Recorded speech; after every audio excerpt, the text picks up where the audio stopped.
not understanding like what triggers the ability to get to the alt paths, and then like realizing that you diverged from the normal path at some point, and then like Falco's like, I'm getting beaten up, I'll see you guys later, and you're like, it's Doctor Strange, right? Like you're in a new timeline.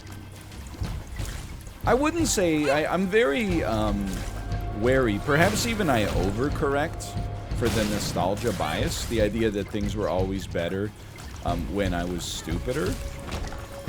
But there's something I miss about, you know, games in the pre-totally ubiquitous internet era, which was finding, you know, secrets like that or mechanics like that and then sharing them via oral tradition. Oh, it almost bumped me in there. I think I would have been okay with that. Okay, all this is pretty solid. Our damage is so bad, though. I think I'm still gonna go for it. Like, just send it, man. There's a flip side to that, though. And the flip side to that is very bad. Many times as a child, I would... look at this. Look at this, look at this. Many times as a child, I would like buy a video game and then just get stuck. What is going on with this laser?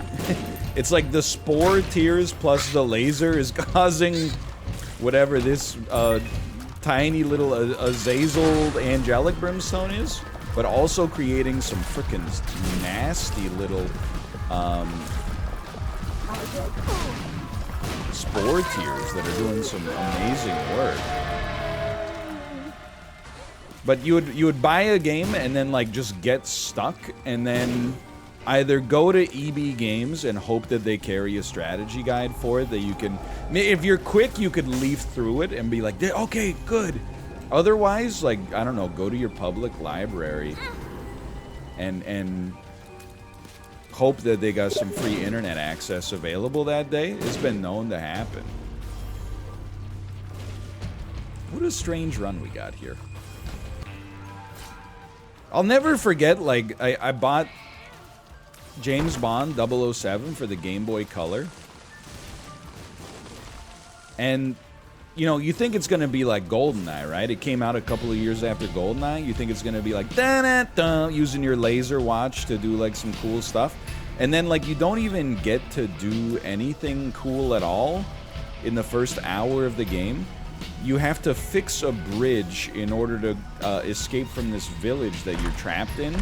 The way that you fix the bridge, I think you find a hammer, but in order to find nails, you have to mash B in one of the houses around a wall. And keep in mind, this was like in basically the 8-bit Game Boy Color era, right? So you're like, maybe it's 12-bit. I don't know. Does that even work? Either way. You know, how am I supposed to know that there's a hidden wall there when it just looks like, you know, a flat plane? I just remember being like, I bought this James Bond game.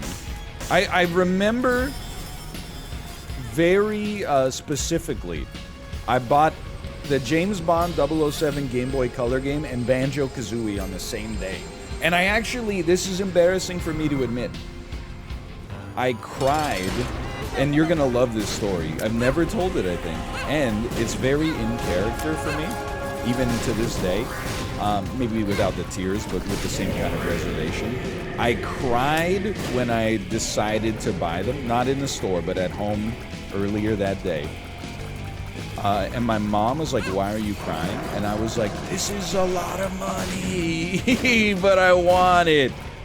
And she was like, well, if you want it, you should get it. But if you don't want it, then maybe this is like your way of figuring out that you don't want it. Anyway, long story short, I wanted it. Banjo-Kazooie ended up being a bop. And can I tell you, James Bond 007 on the Game Boy Color, actually kind of a bop as well, in spite of the fact that it started in one of the most bizarre ways you could possibly imagine a James Bond game would start.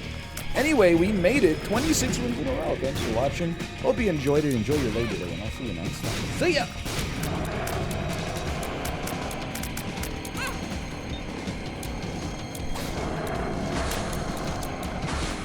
Hey everybody, somehow we are holding on to this beautiful street.